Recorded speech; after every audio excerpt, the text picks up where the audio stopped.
In a quiet town, hidden beneath the snowy pines of Wyoming, a grieving husband arrived searching for peace.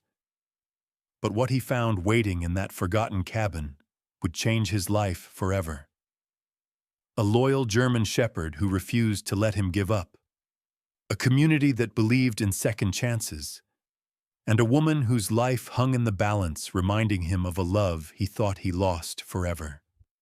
Now, as fear returns and faith is tested, John must choose: run from the pain that once broke him, or stand and become the miracle someone else is praying for. If you believe God still works through ordinary people and everyday kindness, do not scroll away. Hit subscribe, share this story, and comment Amen to help spread God's message of hope, healing, and redemption. May the Lord bless you and everyone watching this video. The late autumn sun hung low over the suburban neighborhood of Denver, Colorado, casting long shadows across the quiet street where golden leaves swirled in a cold breeze that whispered change. The air held a hint of winter, crisp and slightly biting, as though the season itself sought to urge people indoors to the warmth of a familiar hearth. Yet for John Miller, the house that once represented love and safety no longer offered such comfort. The two-story family home, painted a once bright cream that time had faded into a soft beige, now felt too large, too hollow, and far too heavy with memories. Inside, cardboard boxes sat neatly taped and labeled, stacked along the hallway like silent sentinels guarding decades of laughter and sorrow. John, a man in his early 60s with silver hair cropped short and a weathered yet gentle face, moved slowly through the living room. His shoulders were broad but slightly hunched, as if the years of sacrifice and responsibility had etched themselves into his posture. He wore flannel shirts most days, comfortable and practical, and his hands bore the roughness of someone who had worked hard his entire life without complaint.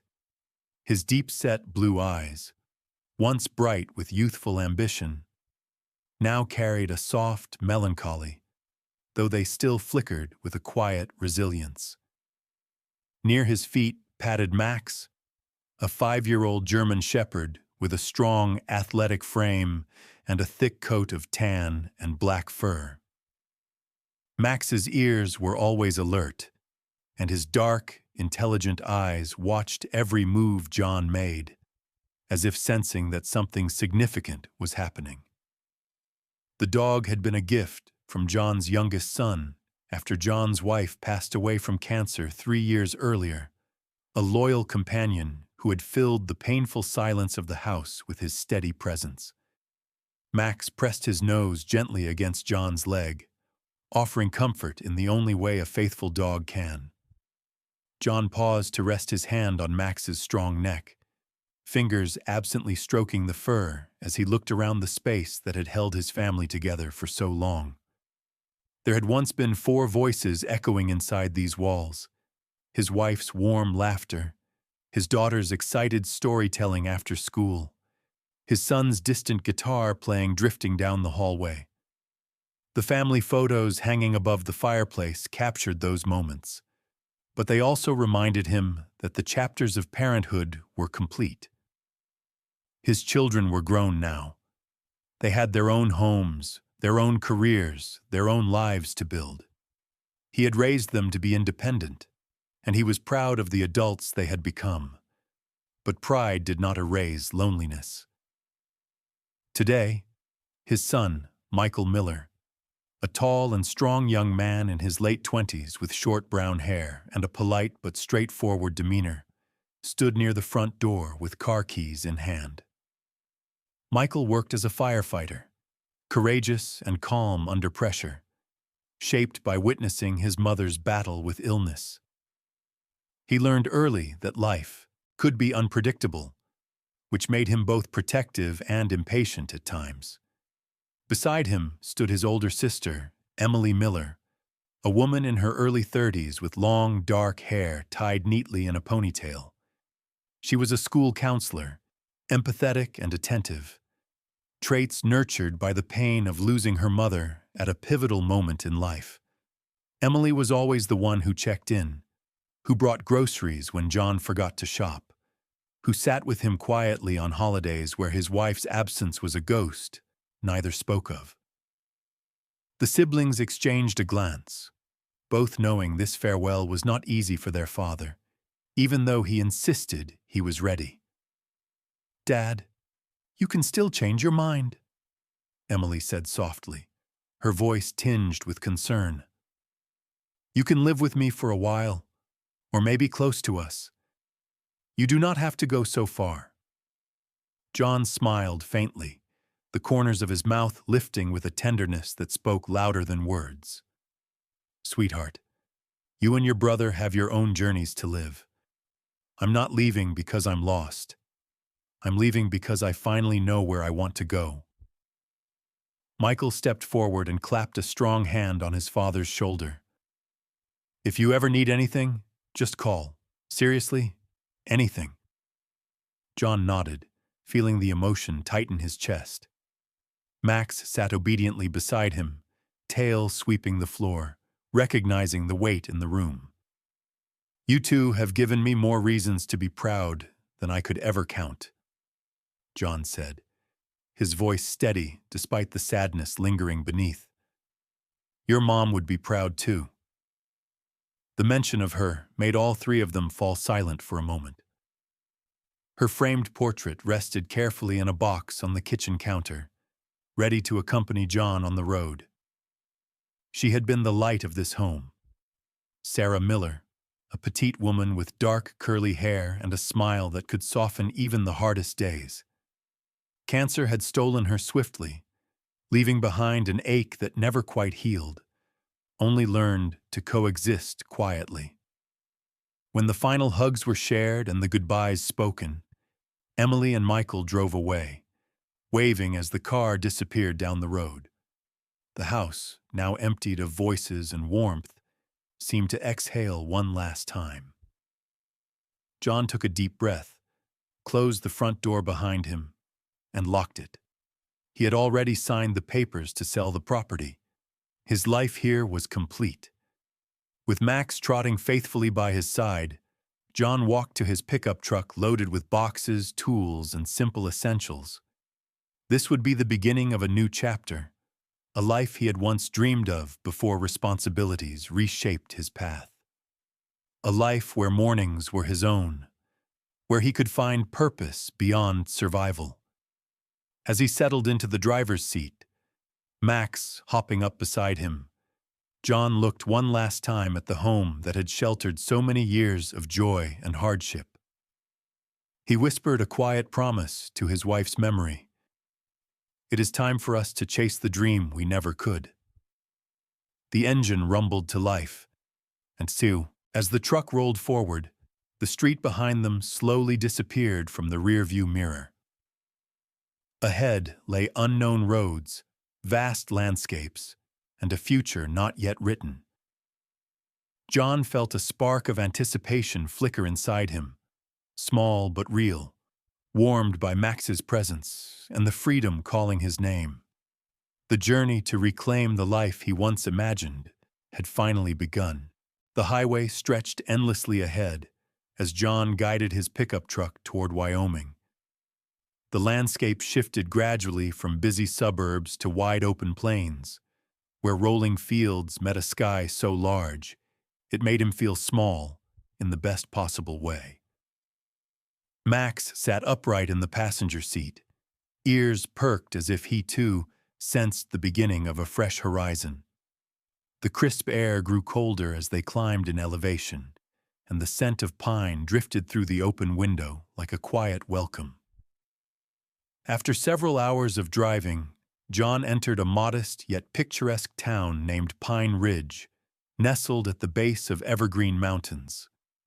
The town had one long main street lined with small local shops, a gas station with a faded sign, and a diner that looked like it had stood in the same spot since the 1950s. Life here moved slower, and that was exactly what he needed. He took a turn that led deeper into the woods until gravel crackled under his tires. There, standing quietly among towering pines, was a small log cabin he had rented for the winter. It was a single-story structure built from rough-hewn timber, with a stone chimney that hinted at cozy nights by the fire. Moss clung to the roof edges, and a simple wooden porch overlooked a narrow path that trailed into the forest. John stepped out and inhaled deeply, the cold air filling his lungs with something that felt like hope. Max leapt down gracefully, tail wagging as he sniffed new scents, marking this place as theirs. As John unlocked the cabin door, a cheerful voice called from behind, "You must be the new tenant." He turned to see Lucas Thompson, a middle-aged man in his early 50s, approaching with a friendly stride. Lucas was tall and broad-shouldered, with a thick beard peppered in gray and a plaid jacket suggesting he worked outdoors often. His skin was sun-browned and his expression warm, though his alert eyes suggested a man who had seen enough hardship to appreciate peace when it arrived. They exchanged greetings. Lucas pointed out the firewood pile, well water pump, and a set of tools he could borrow any time. He patted Max. "Good dog," then waved and left down the trail. Inside, the cabin smelled of cedar and dust. He unpacked enough to feel at home. That night he found his old harmonica, hesitated, then played a quiet, trembling note. The sound was imperfect, yet full of heart, and it felt like breathing again. The next morning brought sunlight across frost-covered ground. John and Max walked into the forest. The air was filled with woodpeckers tapping and pine rustling. For years he moved only for responsibility. Today he walked for himself. By a small stream he splashed his face, letting the icy water sharpen his senses. Returning, he took a fallen birch branch and began carving, muscle memory guiding each motion. Time passed unnoticed and peacefully. That evening he played the harmonica again on the porch, while Max rested by his boots. Smoke curled into a quiet sky full of stars. For the first time in a long time, John felt like he was exactly where he was meant to be. Snow began to appear lightly on the rooftops of Pine Ridge as winter approached, leaving thin white traces along the branches of the tall pines surrounding John's cabin. His days had quietly settled into a comfortable rhythm of morning walks with Max, afternoons spent whittling wood or playing gentle notes on the harmonica, and evenings warming his hands by the fire. Although the peace healed him, a small voice within wondered if he could offer more than silence to the world. One chilly morning, he drove into town to find bookshelves for the cabin. The Pine Ridge Public Library, an old brick building with arched windows, welcomed him with a warm scent of paper and a soft bell chime above the door. Behind the counter stood Emma Turner, a woman in her mid-50s with short, silver-blonde hair, warm hazel eyes, and simple round glasses. She was slightly shorter than John, but carried herself with the poised confidence of someone who had spent a lifetime guiding others. Her face showed kindness, although a faint scar on her wrist spoke of past hardship. Emma smiled. "First time visiting?" John nodded and shared that he was looking for woodworking books. Emma listened attentively. She noticed how his eyes brightened when he talked about carving and how sadness still lived quietly in his expression. She led him to a set of hobby shelves, walking with a subtle limp from an accident in her youth that changed her life and strengthened her compassion. As he browsed, Emma said gently, "The community center could use someone like you. We run volunteer workshops teaching kids small skills.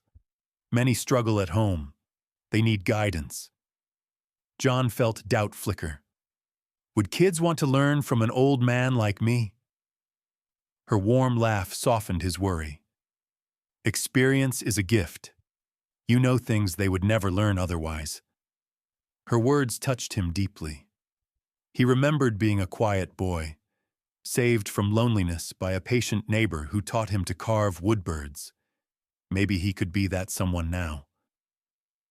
After signing up for a trial visit, John thanked her. Before leaving, Emma looked down at Max. "Good protector," she whispered. Max wagged his tail proudly. A few days later, John stepped into the community center, where excited voices echoed off the worn gym walls. He met Jacob, a shy boy about 9 years old with sandy hair and large brown eyes. Jacob loved animals but struggled making friends.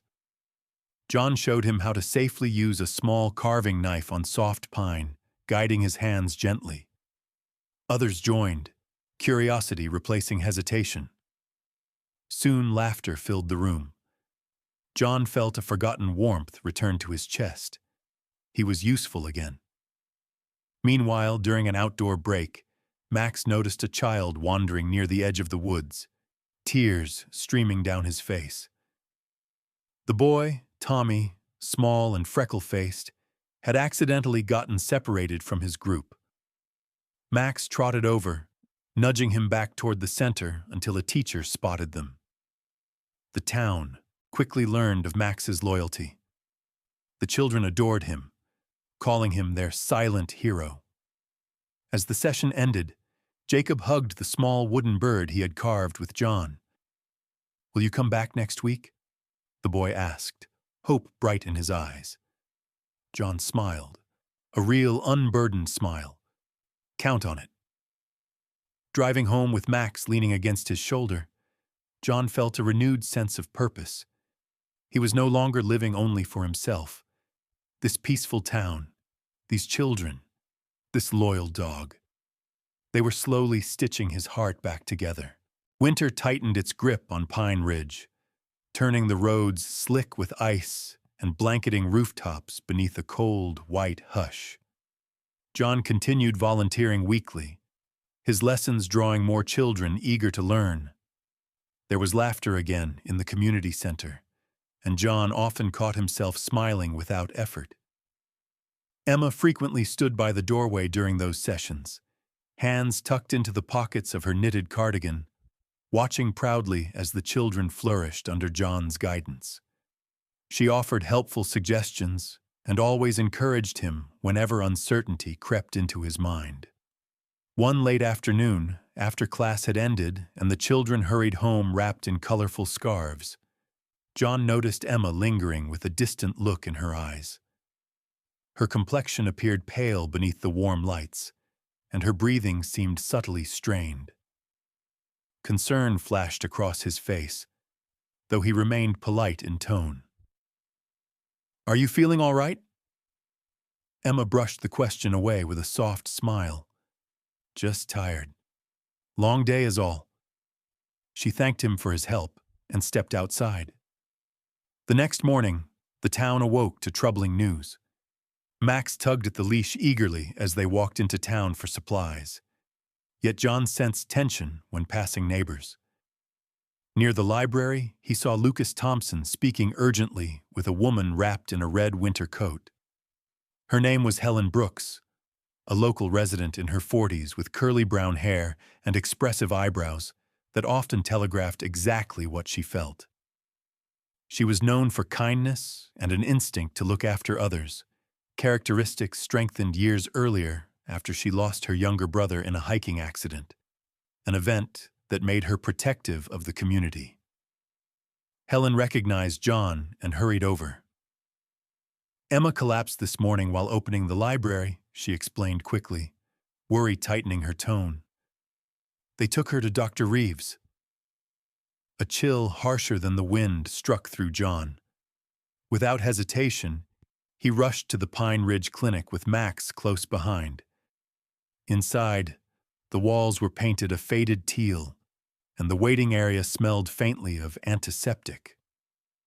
Dr. Daniel Reeves, a man in his early 60s with thinning gray hair and deep wrinkles along his brow, spoke with a calm authority. He had practiced medicine for decades, shaped by years serving in rural towns, where he was often the only doctor available. He cared deeply about those in Pine Ridge and carried the emotional weight of every patient's hardship. He greeted John solemnly. "Emma experienced a serious episode. Her heart is weaker than she let on." John felt his throat tighten. The sterile scent of the clinic pulled him backward into memory. He saw hospital hallways, white sheets, the gentle but weakening voice of his wife Sarah as he held her hand during her final days. That familiar fear surged, the fear of loving someone only to lose them. John stepped outside into the cold air, heart pounding, breath unsteady. He walked without direction, boots crunching through snow. Max stayed at his side, trotting to keep up as John moved faster, almost as if trying to outrun grief. When he reached the tree line near his cabin, he slowed but did not stop. He stared into the dark forest, as if considering disappearing inside it forever, leaving behind connections that could reopen old wounds. Max nudged his hand, then stepped in front of him, blocking his path. The dog's dark eyes reflected worry and loyalty. He was breathing clouds into the cold, yet he did not break his steady gaze. It was as if Max reminded him that this time was different. This town needed him. Emma needed him. Running away would only lead to the same emptiness that once consumed him. John sank to a fallen log, hands covering his face.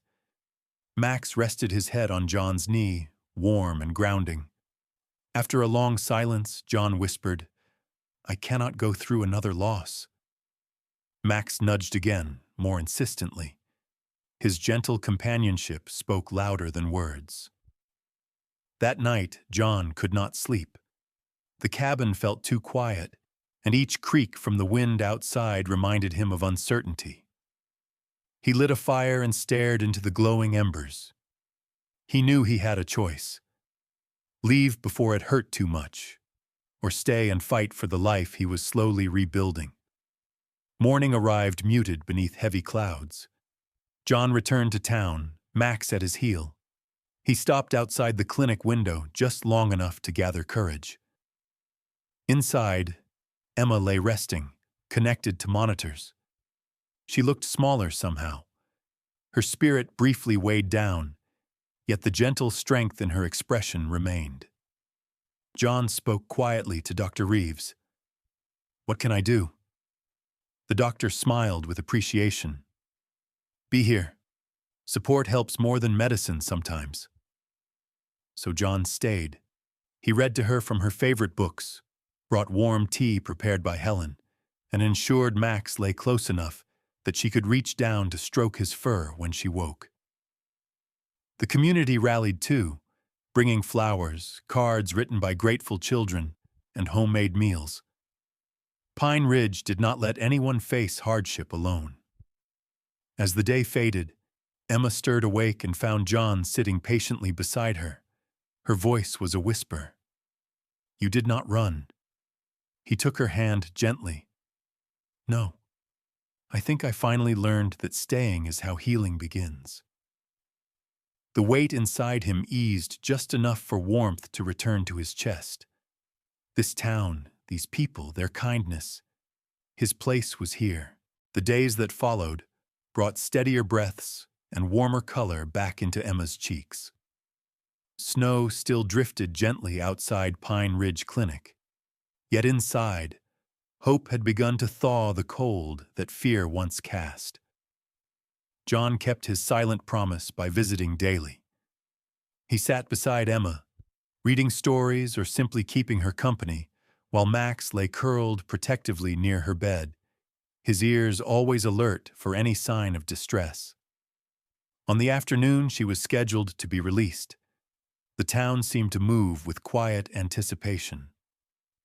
The library staff hung a small banner by the entrance, and children from the community center practiced a song they insisted on performing just for her. Even the usually reserved shop owners along Main Street had pinned paper hearts to their windows as a gesture of support. Pine Ridge was not a large town, but what it lacked in size, it made up for with heart. John drove Emma from the clinic, driving slowly so she could take in the familiar sights through the frosted window. Her posture was weaker than usual, though her eyes gleamed with gratitude. When they reached her home, John stepped out first and offered his hand to help her down. She accepted it gently, fingers cool in his palm. "You did more than stay," Emma said softly as she paused at the foot of her porch steps. "You gave me something to come back to." John answered with a humble nod, unsure how to respond to praise. He never saw himself as anything special. He had only done what he hoped someone would have done for Sarah had their situation been reversed. The next weekend, Pine Ridge gathered in the community center gym for what they called a thank you evening. Benches and chairs were arranged near the small stage. Children carried handmade posters, some featuring drawings of wooden birds, others of Max with a superhero cape proudly fluttering behind him. The lights cast a warm glow, melting the winter chill still clinging to jackets and boots. Helen Brooks moved between rows, handing out paper cups of hot cocoa. She greeted everyone like family, her wide smile reflecting the joy she felt seeing her community united.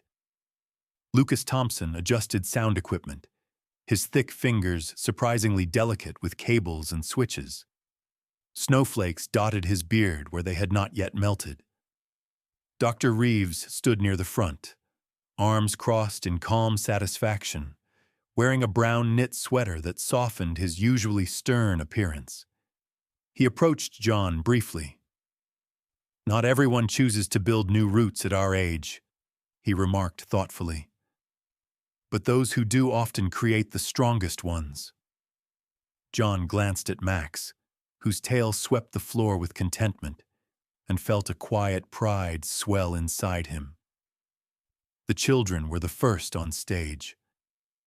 Jacob stepped forward, clutching his wooden bird, his sandy hair messy despite someone's attempt to comb it neatly. Standing beside him was Tommy, now more confident since his rescue, freckles vivid under the bright lights.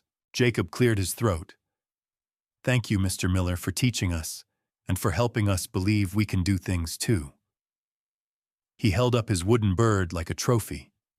Tommy raised a poster that said, "Max, our hero," decorated with paw prints. Laughter and applause rippled through the gym. Max barked once in acknowledgement, making the children giggle. Emma followed, leaning on a simple wooden cane Lucas had carved for her recovery. Her silver blonde hair framed a face that had regained its warmth. She reached the microphone slowly, and the crowd fell silent with respect. "There are people who enter our lives quietly," Emma began, her voice steady but filled with emotion. "They do not ask for recognition. They do not expect applause. They simply bring light where light is needed." She looked directly at John. "Thank you for reminding us that kindness still leads the way." John felt heat rise in his face. He was not used to being in the spotlight, and his instinct was to look away. However, Max nudged his side as if insisting he accept what he had earned. So he met the crowd's gaze and managed a gentle smile that conveyed more than any speech. Later, as music played and conversations filled the air, John stood off to the side, watching everyone enjoy the celebration. Snow glittered outside the windows, illuminated by golden lamplight. He felt Sarah's presence not as pain this time, but as a quiet encouragement, like a soft breeze reminding him that love endures in the choices people make. Emma joined him, leaning comfortably against the wall beside him. "Do you still think you might leave someday?" she asked carefully, as though bracing herself for the answer. John looked around. Children dancing around Max. Lucas telling stories near the snack table. Helen adjusting scarves on kids who forgot theirs. Dr. Reeves chuckling for once instead of frowning. He took a deep breath, feeling the weight of decision lift from him. "No," he said finally. "This is home now." Emma's smile grew, and Max rested at John's feet, letting his head settle sleepily across John's boot.